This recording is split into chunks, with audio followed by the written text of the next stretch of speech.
Hello, this is video number 1 for the 2019 online summer course of Anthro 103, Introduction to Cultural Anthropology. And the topic is, what is anthropology?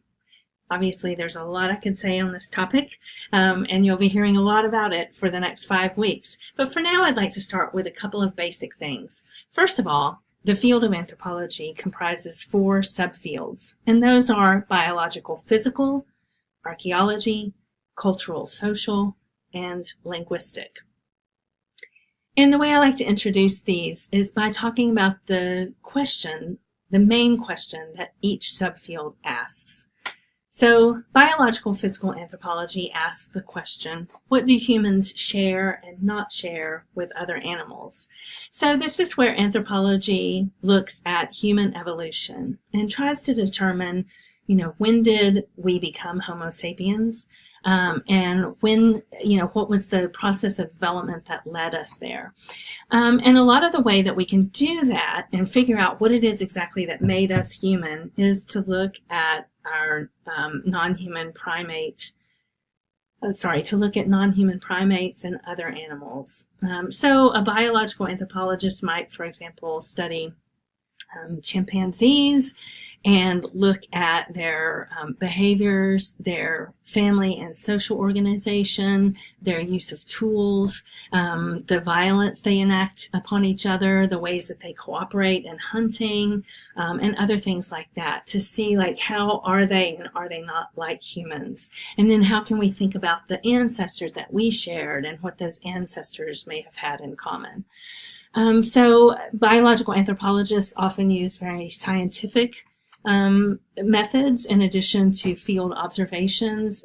They do a lot of actually just kind of computer work, putting in lots of information about what they've observed or about the stomach contents of monkeys that they have studied or something like that, and doing analyses on those, statistical analyses and so forth. Another important aspect of biological anthropology is looking at the human as a biological being, and what we all share as the same biological being. So typically in this field, there were a lot of studies traditionally of race, which now, for the most part, anthropologists believe to be a social and cultural construct. I mean, we're all biologically the same race, but there might be some biological differences between groups of people that anthropologists are trying to work out. So that's biological or physical anthropology. The second subfield is one you're probably pretty familiar with through watching Indiana Jones and lots of other movies about archaeologists. So archaeology asks, what do living humans share and not share with past humans? So the archaeological dig, as one of the major methods of archaeologists, allows us to look at the past material remains of past human societies, and figure out some things based on those, such as what were the relationships between family members and between different classes within the society that left those remains behind. What seemed to be some of the religious rituals? What seemed to be relationships between the genders? Is there some sort of class set apart to lead religious rituals? And is there another class set apart to do craft work? Is there a ruling class? So we can learn a lot about when such things as inequality and hierarchy came into the human record, when certain kinds of religious practices came into the human record, how different societies built things, cooked things, so forth and so on.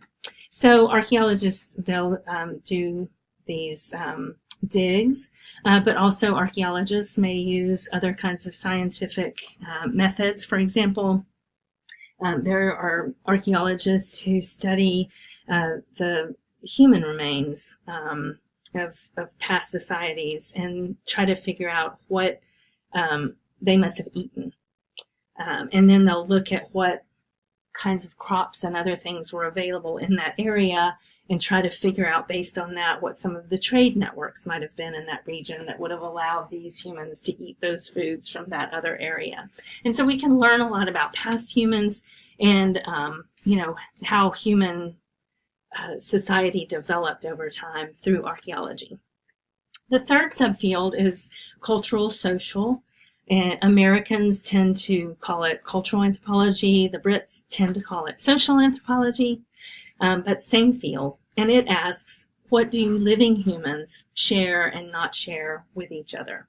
Okay, so through biological and physical anthropology and archaeology, we know that today we're all the same biological human living in the same modern time with the same access to certain forms of technology and ways of life, and yet we are so different. So, for example, we might ask, why do I find the thought of eating termites disgusting when there are other people in the world who think that termites are the most delicious delicacy on earth? Why do we dress differently? Why do we have different religious beliefs? Why do we have different political systems? Why does it seem acceptable to have polygamous forms of marriage in one society and one other society only accepts monogamy? So how have we become so different when we're all basically the same? But at the same time, cultural anthropologists are interested in similarities. So how can we look across human societies and see patterns of interaction with the environment? Political systems, family systems, religious practices. How do we see certain kinds of aspects of human life repeated across societies who live in very different geographies, very different physical environments, and so forth and so on? The main method of cultural anthropologists is ethnography, and you'll be learning a lot about that shortly. But the long and short of it is ethnographic fieldwork usually involves living with the group of people under study for a long period of time and trying to participate in their lives as much as possible. So you can kind of experience their world through their own eyes and their own movements and their own actions. The fourth subfield is linguistic anthropology. How have humans expressed themselves, and how do humans express themselves through language? Now, if we think about what sets humans apart from non-human animals, people will offer different explanations. So getting tongue-tied here. Language is one of the things that's often positive as the sort of the difference par excellence between humans and non-human animals. Now, we know a lot today about how whales communicate with each other, dolphins, chimpanzees, African gray parrots all seem to be using language, and lots of other creatures as well. But in the human context, language doesn't just mean the ability to communicate. It's more about what is communicated. And so language is what allows us to be cultural. It allows us to share ideas, pass on ideas to the next generation, plan for the future, talk about the afterlife, get together and plan some kind of sneak attack on another group of people or another group of animals we're hunting or something like that. So there's something that language is doing that's enabling us to have culture and society. And that's why it's privileged with its own subfield. Now, more and more, linguistic anthropology is becoming part of cultural and social anthropology. So a linguistic anthropologist might do an ethnographic study of, let's say, an immigrant community in a city in the United States who speaks, let's say, Spanish and English. And they'll look at how certain aspects of language use, such as code switching, will allow that community to mark its boundaries, allow people to communicate with other people in that community or communicate with people outside that community, how it will affect their educational experiences, and all kinds of things like that. So it's a look at culture, but with language at the heart of the study. So those are the four subfields.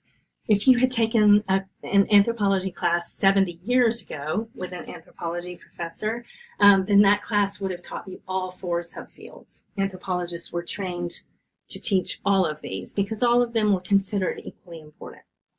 But now, as you probably know, we have experienced a tendency towards specialization in academia, and anthropology has experienced that as well. So now a single anthropologist will specialize in one of these subfields. I'm a cultural anthropologist. In our department here at Gettysburg College, we have cultural anthropology and archaeology with lots of classes offered in those. And then we have some electives that touch on biological and linguistic anthropology.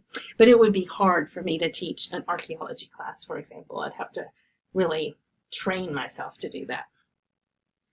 Okay, so those are the 4 subfields, and there are a couple of other things I want to say about anthropology really quickly. The first is that it seeks to be holistic. Anthropology looks at the whole picture of culture and not just at the details. So if we're going to study a group of people and their religious practices, for example, well, we can't really understand those religious practices unless we also understand their politics, their economics, the history of those religious practices, how they're expressed through oral history and storytelling and music. We can't really understand what religion means to their society unless we also look at family organization and social organization. So as you can see, an anthropologist doesn't just pick out one aspect of life and say, oh, this is interesting. An anthropologist says, how is this interesting as part of the whole picture of human culture? And at the level of the discipline as a whole, you can see it's holistic as well. We can't understand humans today unless we understand them in the past, unless we understand them in the record of human evolution, and so forth and so on. Secondly, anthropology seeks to be comparative. Anthropology searches for similarities and differences between cultures, which is only possible through comparison. So lots of times we'll hear people say, Americans are so individualistic. Well, what does that mean unless we compare American society with a society that's less individualistic? So even sometimes the comparison is explicit. An anthropologist might study 2 or 3 societies and compare and contrast them. More often, we're studying a single society and the comparison is implicit. For example, I studied Morocco, and I wasn't necessarily trying to compare Morocco to other North African societies or other Arab societies or other Islamic societies or America, but I was doing it implicitly. I was making sense of Morocco based on travels I had done in Egypt and my life as an American and my life as a Christian who's learning something about Islam. So we can't help it. It's a natural tendency to compare. And it's a very helpful tool in anthropology. It's how we clarify these similarities and differences. But comparison is problematic because it's very hard to compare 2 societies without applying value judgments to them. So we slip into the tendency to say, this is better and this is worse. Or this society is more modern and this one's more traditional. This one is misogynist and this one isn't. And so forth and so on. So much of the method of cultural anthropology, as you'll come to see, is meant to help anthropologists make comparisons, but help them avoid value judgments. Okay, so think about this. Think about the subfields. Think about anthropology being holistic and comparative and why that's important. Think about some societies you've studied or visited or some past time periods. And how you have made comparisons and contrasts and how this might have been problematic. Thank you.